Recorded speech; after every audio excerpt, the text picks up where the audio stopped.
Hello everyone and welcome to today's webinar.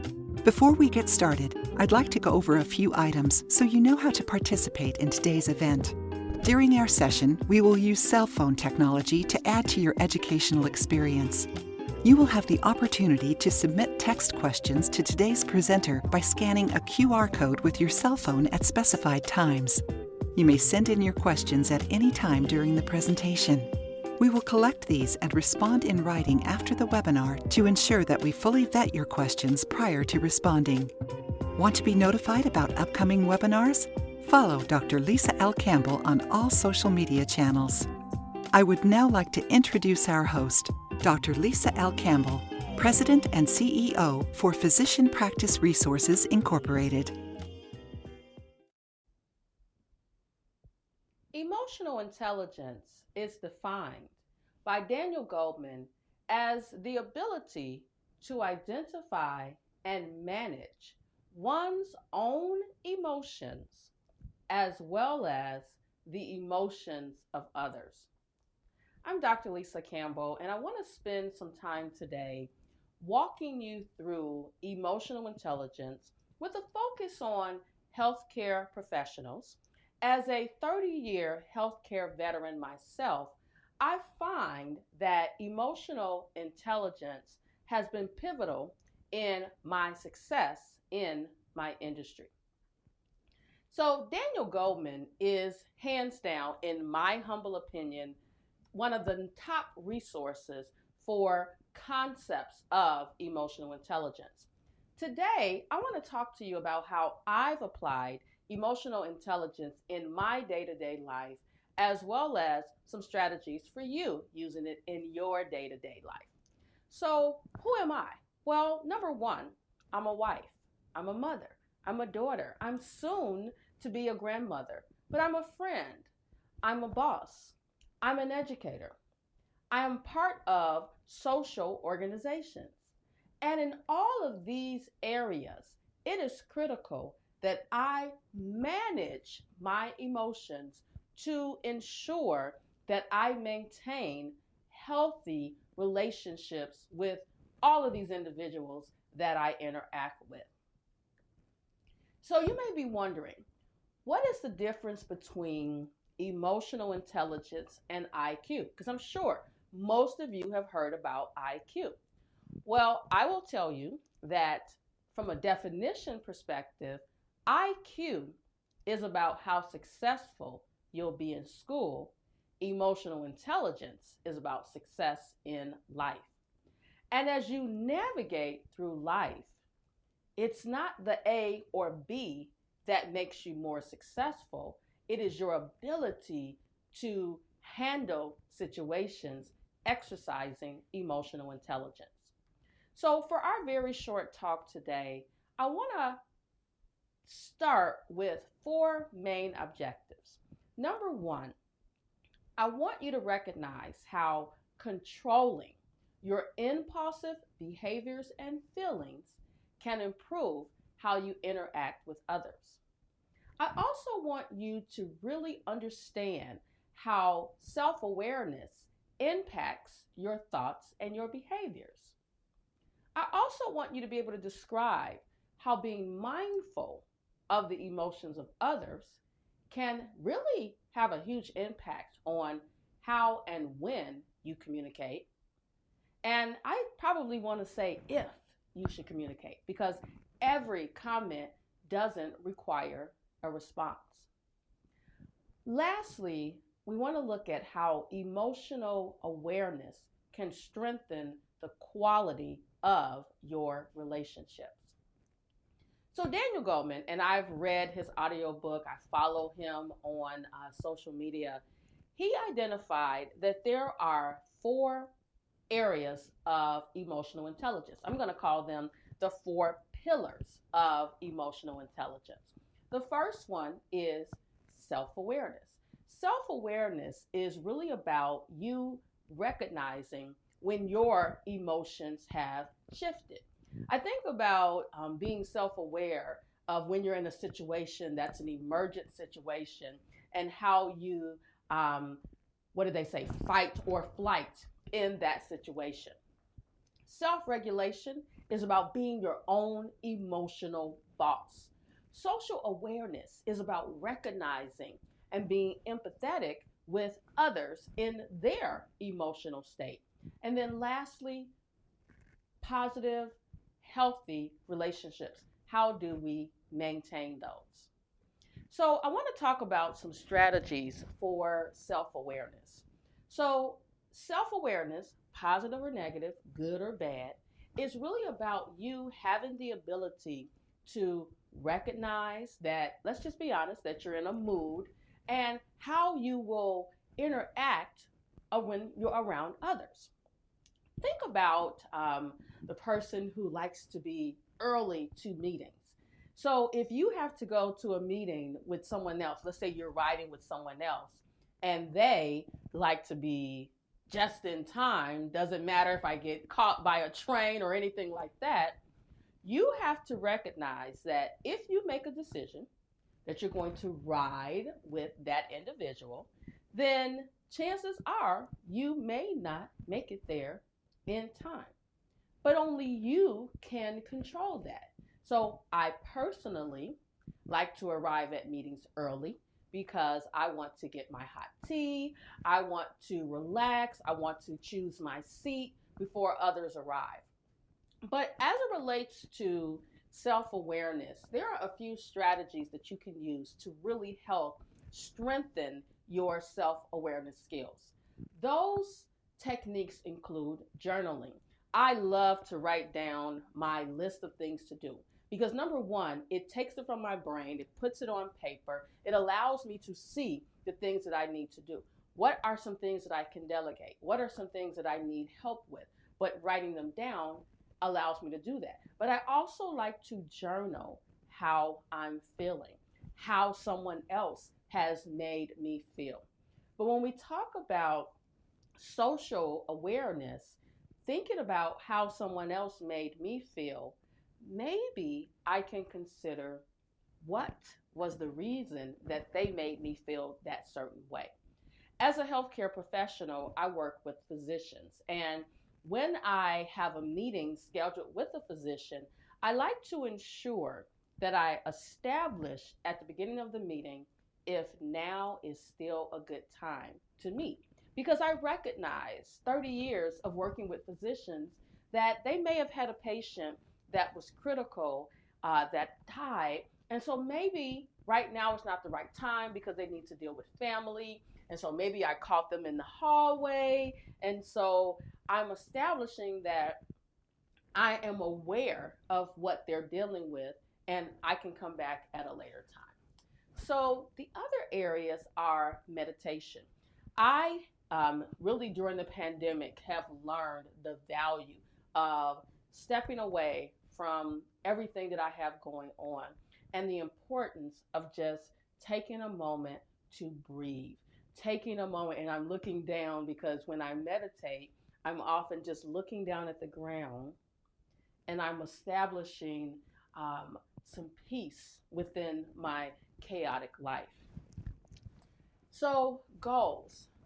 When you set goals, that builds awareness internally about what you want to establish. And of course, you want to make them SMART goals. But when you set goals, it really helps you level set what you intend to do, but it allows you to think about how you're going to reach that goal. So maybe as a healthcare professional, you have a goal of meeting with 50 providers by the end of the year. Is that a realistic goal? How will you accomplish that goal? What are you going to meet with them about? Sitting down and really thinking about what it is you're going to do sets you up for success. Mindset. Having a growth mindset will allow you to accomplish your goals. When you have a fixed mindset, you kind of just say, this is the way things are, and I'm not going to do anything else out of what I already do. If I've gotten this far with what I've been doing, then nothing is wrong, and I should just continue with what I'm doing. But when you have a growth mindset, you realize that maybe in order to get to this goal, I need to do things differently than I've done them in the past. Reflection is very important for self awareness because in situations where you're interacting with others, there may have been some conflict. How are you dealing with that conflict? So, the last area is mindfulness. And I really think it's important that you are mindful of who you are as a person and who you are to others and how you need to control your emotions in those interactions with others. So, self regulation.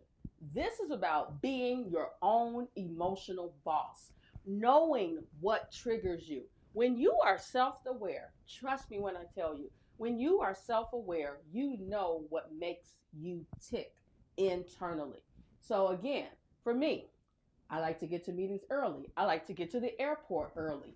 So if I am traveling with someone who I know that is not going to be in that space, I make the decision that I'll meet you at the airport because that way I eliminate that conflict as opposed to me sitting in the car as a passenger, kind of like waiting on that person to come out of their house or waiting, just waiting. And I have patience, but I don't want to run through the airport. I want to, again, get my tea. I want to go to the bathroom. And so I know that that's how I am. And so I try to avoid putting myself in those situations. So when we talk about self regulation, I want to just tap into a little bit about the concept of communication. And I think communication is probably one of the struggles that we all face. So I am a person that is very facially expressive. I am a person that if I'm in a meeting and I'm like, I'm done with this meeting, I am the person that closes my book or my, when I'm writing in because I'm like, yeah, I'm pretty much done with this meeting. And I have to be careful because I've been in meetings where people have said, oh, are you done? Well, and so I have to remember that others are watching me in those meetings, and I need to make sure that I'm not giving off a vibe that I'm done with this meeting and it's over. Even if in my brain I'm like, yeah, I'm done with this meeting. We talked about this topic for 20 minutes. So I have to be aware of that. When you are communicating, managing your own emotions really allows you to maintain those relationships. There's going to be challenges, right? But how you self regulate and deal with those challenges are critical for emotional intelligence. Social awareness. So, when we talk about social awareness, one of the things that Daniel Goldman talks about is being empathetic to others. So, one of the number one problems that I think we as a people have is listening when we're speaking with others, actively listening. So, earlier today, I went through a drive through and I placed an order where I had three separate items. And the person who was taking my order was not listening to what I was saying. And how I know she wasn't listening is because when she repeated it back, there was some items that were incorrect. Now, funny thing, she got it right on the screen after she repeated it, but you would not believe this, or maybe you would, my order still was not correct. So actively listening, making eye contact. Now, I do know that in some cultures, eye contact is disrespectful, but that's all about understanding your audience, who you're communicating with, relationship management, which we'll get to next. But when you are socially aware, you're able to look at the body language of others, the eye contact of others. You can tell when someone has potentially been crying. And so being empathetic to that person really helps change the dynamic of that interaction. Whenever I'm in a social environment or I am presenting, one of the things I like to do is an icebreaker. Ask people simply, how are you feeling? You never know who has had a rough day and no one has taken the time to ask them, how are they feeling, right? So, lastly, relationship management. And when you have relationships with others, there is bound to be conflict. And when you have conflict, the most important thing you can do is communicate effectively, listening. You can also state how I feel about a situation. So if you were in a meeting and you felt like someone was cutting you off while you were trying to speak, you can say, I felt like you did not allow me the opportunity to present my position. Not saying you. I felt, I felt, so that that person doesn't feel like you are putting the blame on them. You're just expressing how you feel. In the healthcare space, we do a lot of team projects, and so there's going to be conflict. And I will tell you, you may be surprised, but as a leader, I have a tendency in certain settings to step back. And the reason that I step back is because I want to observe the room. I want to feel how others are emotionally. I have the ability to do many things, but I don't always volunteer to do them because I want to give others the opportunity to participate. And oftentimes, I'm motivating and mentoring others to step up with my support. So, in relationships, inspiring others is critical. It's not about you, right? So, even though I may know how to do a PowerPoint, I may know how to present a particular topic, I don't have to always be the person who, raises their hand first to volunteer. I'm the person who will say, well, maybe Sally can participate, present, and I don't put Sally out there. I may say, hey, Sally, if you want to present, I am more than happy to help you walk through your process. So now let's talk about building your emotional intelligence with 4 activities tied to the 4 pillars, and then we're going to close. So the first activity is about self-awareness.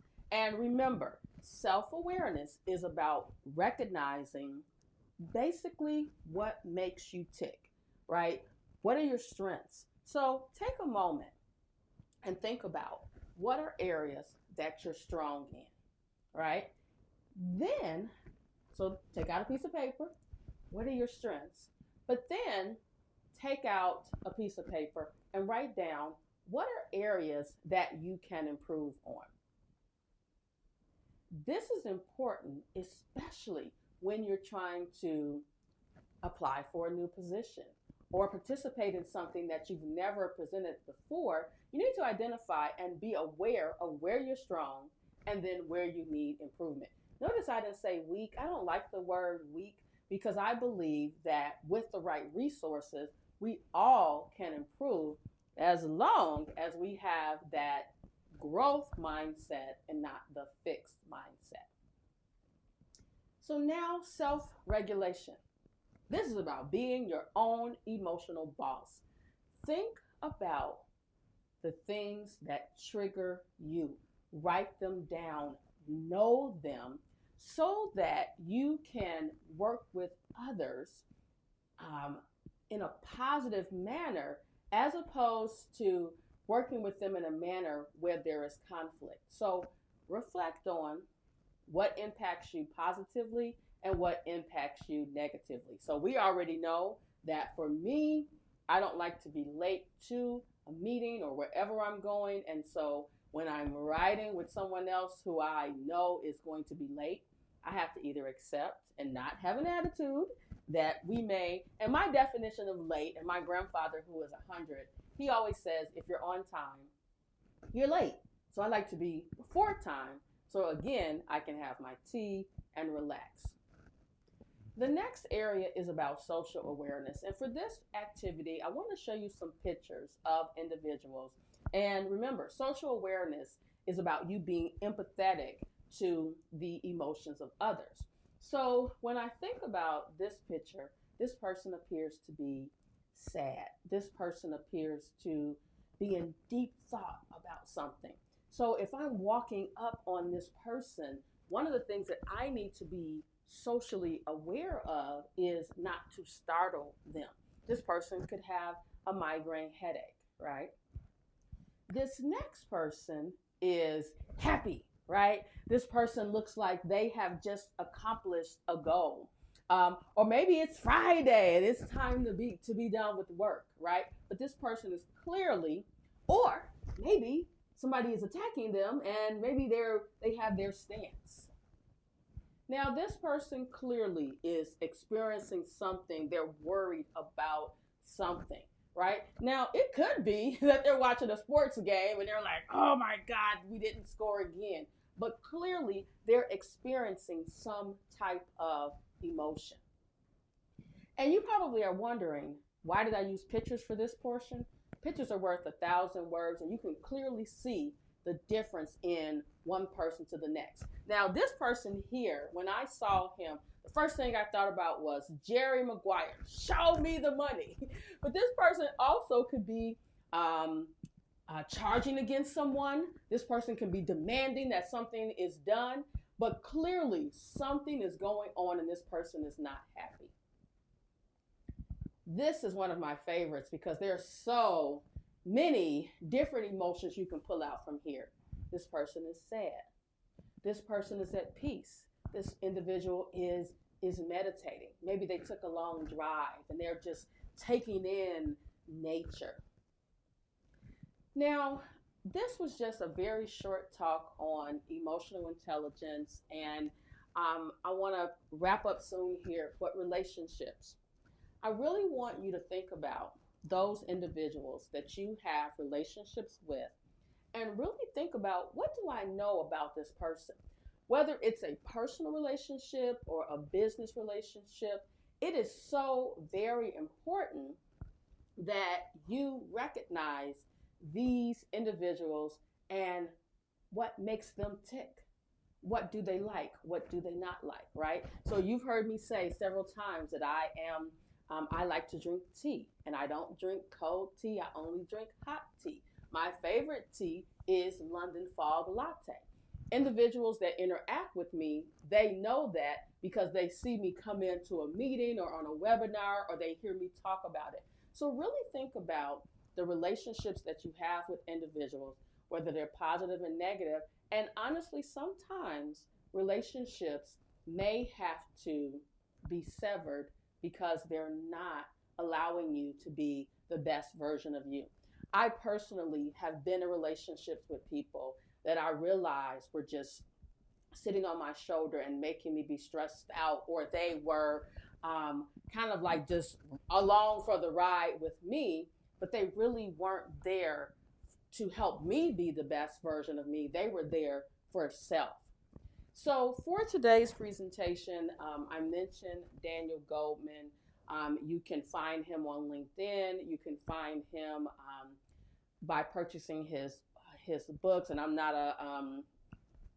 not advertising for him. I'm just saying that that is the information that I reviewed for today's presentation. And I know that there are some employers that are asking questions that are in the emotional intelligence space. And so it's really critical, especially if you want to get a promotion or you want to get a new job, really think about how emotionally aware are you in all four of these areas, and what can you do to improve? I know I have my list. I'm constantly looking at it. And as I study this topic more, as I get a year older, I grow, and I definitely can control my emotions in situations. If you want to know the next time I have a webinar or just want to keep in touch with me, please follow me on all social media channels. References here, and thank you so much for listening.